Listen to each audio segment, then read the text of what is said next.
పైకి లీటర్లా కనిపించే ప్రతి ఆయిల్ ప్యాకెట్ లీటర్ కాకపోవచ్చు, కానీ ఫ్రీడమ్ ఆయిల్ ప్యాకెట్లో మాత్రం ఖచ్చితంగా లీటర్ నూనె ఉంటుంది. అమ్మ, కళ్యాణం కమనీయం. ఎన్ని యుగాలు గడిచినా, ఎన్ని సంవత్సరాలు గడిచినా కూడా మనకి సీతారాముల కళ్యాణం అంటే ఒక వైబ్రేషన్ ఉంటుంది. ఖచ్చితంగా వెళ్ళాలి, ప్రతి ఒక్కరు కూడా ఆహ్వానితులే అని చెప్పేసి. అయితే ఈ సీతారాముల కళ్యాణం ఏ దేవీ దేవతలకి కూడా ఆది అయితే మాత్రం సీతారాముల కళ్యాణం నుంచే వస్తుంది కదమ్మా. మిగతావన్నీ ఇప్పుడు వచ్చాయి. ఆ సీతారాముల కళ్యాణం వీక్షించడం వల్ల, అలాగే ఆ సీతారాముల కళ్యాణం రోజున మనం ఎలాంటి పనులు చేస్తే మనం అనుకున్నవి సాధించగలుగుతాం, ఇలాంటి విషయాలన్నీ కూడా తెలుసుకోవాలనుకుంటున్నాం. చైత్ర శుద్ధ నవమి బుధవారం, శ్రీ విళంబినామ సంవత్సరం, పునర్వసు నక్షత్రంలో మధ్యాహ్న సమయంలో కర్కాటక లగ్నంలో సూర్యుడు మేషరాశిలో ఉండగా 5 గ్రహాలు ఉచ్చస్థితిలో ఉండగా దశరథ మహారాజు భార్య కౌసల్యాదేవికి కుమారుడు జన్మించాడు.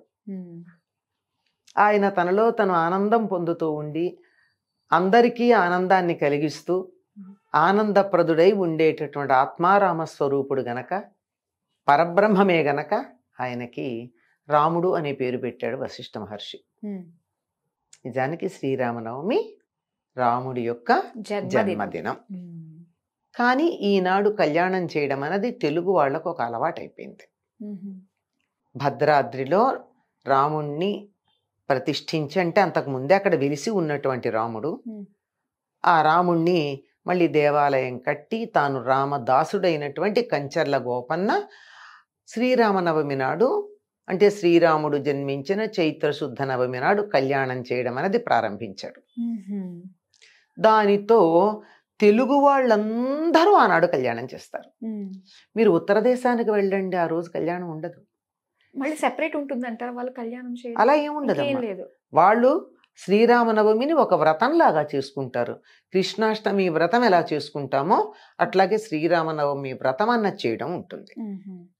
ఆ విధంగా ఇక్కడ మనం చేసుకుంటున్నామంటే వెంటనే మీలాంటి వాళ్ళు ప్రశ్నిస్తారు, ఏమని, ఆ రోజు పుట్టినరోజు కదా, పెళ్లి ఎలా ఎందుకు చేశారు అంటే, మనకి మా చిన్నతనంలో మేము వింటూ ఉండేవాళ్ళం, రాముడు పుట్టింది నవమి నాడే, ఇదే చైత్ర శుద్ధ నవమి నాడు, ఆయన కళ్యాణం జరిగింది చైత్ర శుద్ధ నవమి నాడే, పట్టాభిషేక ముహూర్తం పెట్టింది చైత్ర శుద్ధ నవమి నాడే, అన్నీ ఆయనకి పనికొచ్చే, ఆయనకి తగినటువంటివి చేసినవన్నీ కూడా చైత్ర శుద్ధ నవమి నాడే అని చెప్తూ ఉంటారు. కానీ వాస్తవానికి కళ్యాణం జరిగింది ఆనాడు కాదు, పాల్గొన శుద్ధ పూర్ణిమ నాడు జరిగింది. ఆ రోజున చేస్తాం. ఎందుకు అంటే చెప్తాను. దేవతామూర్తులకి కళ్యాణం చేయడం అనేటటువంటిది ఆగమశాస్త్ర ప్రకారం ఏ సందర్భాల్లో చేయొచ్చో చెప్పారు. అటువంటిది నిజంగా వారికి కళ్యాణం జరిగిన తిథి, మనమంతా తేదీలు అనుసరించాం, తిథులు అనుసరిస్తాం. ఆ రోజు వివాహం జరిగినటువంటి తిథి ఒకటి, ఆ రోజు చేయొచ్చు. లేదంటే జన్మ నక్షత్రం రోజు లేక జన్మ తిథి నాడు చేయొచ్చు. లేదంటే యజ్ఞయాగాది క్రతువులు చేస్తూ ఉంటే శాంతి కళ్యాణం చేయవచ్చు. దేవాలయం గనక ప్రతిష్టాపన చేస్తూ ఉంటే దేవాలయ ప్రతిష్టాపనలో భాగంగా, అది కూడా 4-5 రోజులు వరుసగా చేస్తారు కదా, అందులో భాగంగా ఒకరోజు కళ్యాణం నిర్వర్తించవచ్చు. ఇవేం కాదండి, నేను మొక్కుకున్నాను నేను చేస్తానని ఇష్టపడి చేయొచ్చు. తిరుమలలో స్వామివారి కళ్యాణం ప్రతిరోజు చేస్తారు. ఆయనకి రోజు కళ్యాణం జరిగిందా? ఏమ్మా, జరగలేదు. మరి ఎందుకు చేస్తున్నావు? భక్తులు మొక్కుకున్నారు. ఇక్కడ రామదాసు చేస్తున్నాడు. మనమంతా రామదాసు అంటే ఇష్టం కొద్దీ, రాముడంటే ఇష్టం కొద్దీ, రాముడి పేరుతో ఏం చేసినా మనకి పిచ్చెక్కిపోతుంది. అంటే భక్తితో, భక్తి ముదిరితే పిచ్చండో, వేరే పిచ్చి కాదు ఇది, భక్తి ముదిరిపోతే పిచ్చి. అటువంటి దాంతో మన రామదాసు చేస్తున్నాడు కదా, మనం అందరం చేసుకుందాం అని చెప్పి చేస్తున్నాం. ఎంతగా అంటే, ఇప్పుడు ఇది ఆయన పుట్టినరోజేనమ్మా, పెళ్లి రోజు కాదు అని అన్నాను అనుకో, అందరూ నా మీద యుద్ధానికి వచ్చేస్తారు. తెలీదా, ఏం చదువుకున్నావా లేదా అని కదా.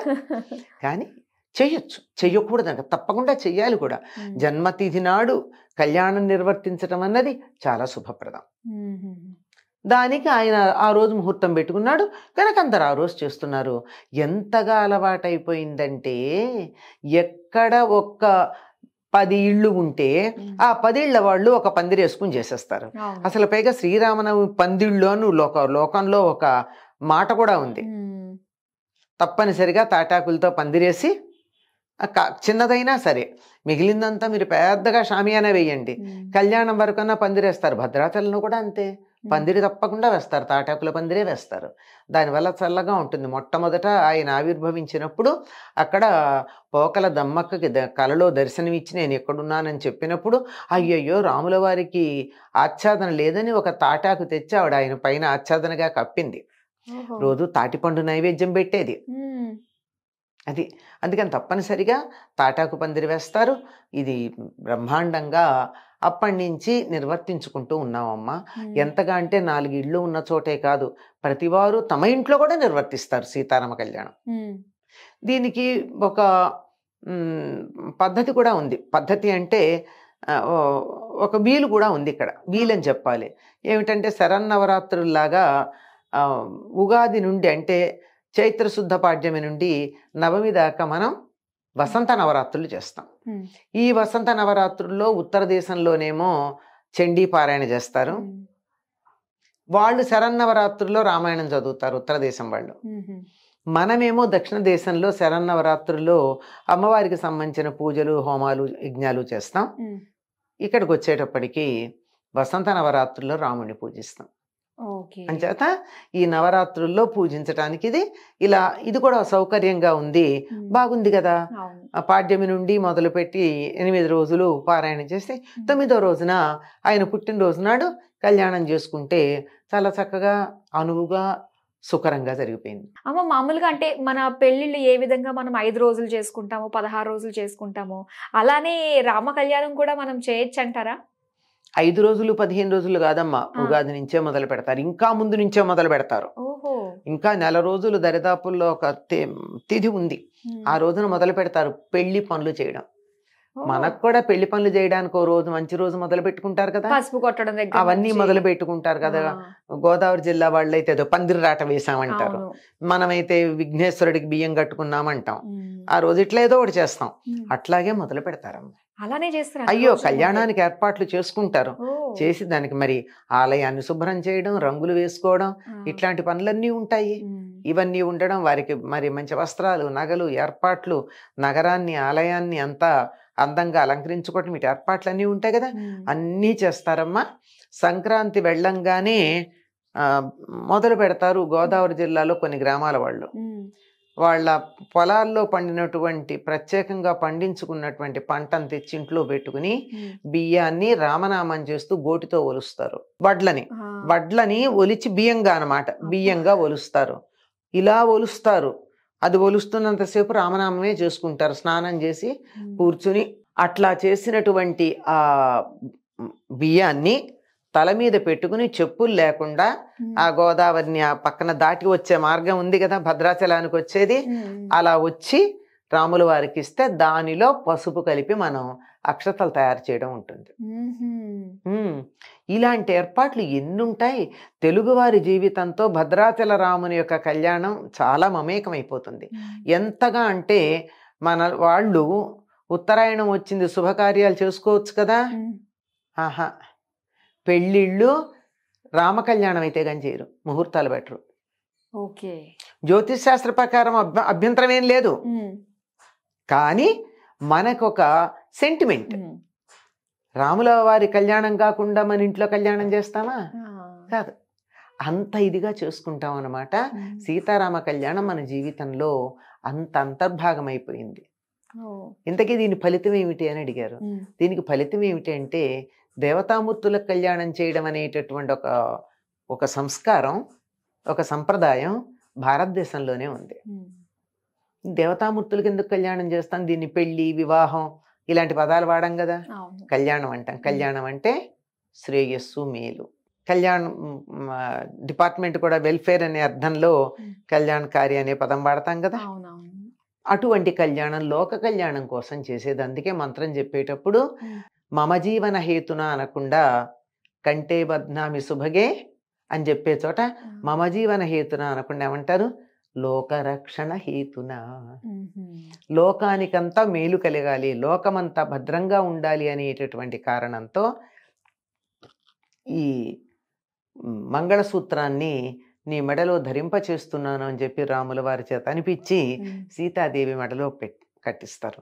సీత ప్రకృతి, రాముడు పురుషుడు. ప్రకృతిని పురుషుడికి అందించటం, లేదా పురుషుడు ప్రకృతిలోకి దిగి రావడం, ఆ ఇద్దరూ కలిసి మనందరికీ మేలు కలిగించటం అనేటటువంటి ఆంతర్యాన్ని సీతారామ కళ్యాణంలో మనం గ్రహించాల్సి ఉంటుంది. అంటే ముఖ్యంగా ఈ సీతారాముల కళ్యాణం రోజు ఏదైనా మనం తలపెట్టాలని, ఏదైనా కార్యక్రమాలు ఏమైనా చేపట్టాలన్నా ఆ రోజు నుంచి మనం ప్రారంభిస్తే, అంటే దానికి ఎటువంటి ముహూర్తం చూసుకోకుండా ప్రారంభించేటివి ఏదైనా ఉన్నాయంటే ఆ రోజు చేసుకోవచ్చు అంటారా? అంటే ప్రత్యేకంగా ఏం లేవమ్మా. అభిజిత్ ముహూర్తం అని ఒకటి ఉందమ్మా. అభిజిత్ ముహూర్తం అంటే మధ్యాహ్నం 12 గంటలు. ఆ 12 గంటల నుంచి 14 నిమిషాలు అంత అటు ఇటుగా, కొంచెం అటు ఇటుగా, అంటే సూర్యోదయ సూర్యాస్తమయాలను అనుసరించి మిట్ట మధ్యాహ్నం 12 గంటల సమయంలో, అంటే సూర్యోదయం సూర్యాస్తమయం ఈ రెండింటికి మధ్య ఉన్నటువంటి కాలాన్ని సరిగ్గా 2 పెట్టి విభజిస్తే దానికి అటు 7 ఇటు 7 నిమిషాలు. ఆ సమయంలో ఏదైనా సరే తిథి వార నక్షత్రాధికాలు చూడకుండా చేసుకోవచ్చు అంటారు. రాముడు జన్మించింది కూడా అటువంటి అభిజిత్ లగ్నంలోనే. Okay okay. మరి రామ కళ్యాణం గురించి అది చేసుకోవడం వల్ల ఎంత మంచి జరుగుతుంది మనకి. అంతే కదమ్మా, ప్రకృతిని తీసుకెళ్లి పరమపురుషుడికి అర్పించేటువంటి కార్యక్రమంలో మనం పాల్గొన్నప్పుడు, ఇప్పుడు అమ్మవారి తరఫున ఉన్న అయ్యవారి తరఫున అన్న తప్పనిసరిగా అక్కడికి వెళ్ళేటప్పటికి చెరో పక్క సర్దేసుకుంటారంతా. అది అందులో ఒక రకమైనటువంటి తాదాత్మ్యత వచ్చి అందరూ కూడా, అయితే కౌసల్యగాను దశరథుడుగా గాని, లేకపోతే జనక మహర్షి ఆయన భార్య రత్నమాలగా గాని మారిపోవడం జరిగిపోతూ ఉంటుంది. చాలా బాగా తెలియజేశారమ్మా. ఇంత చక్కగా మా అందరికీ తెలియజేసినందుకు ధన్యవాదాలు.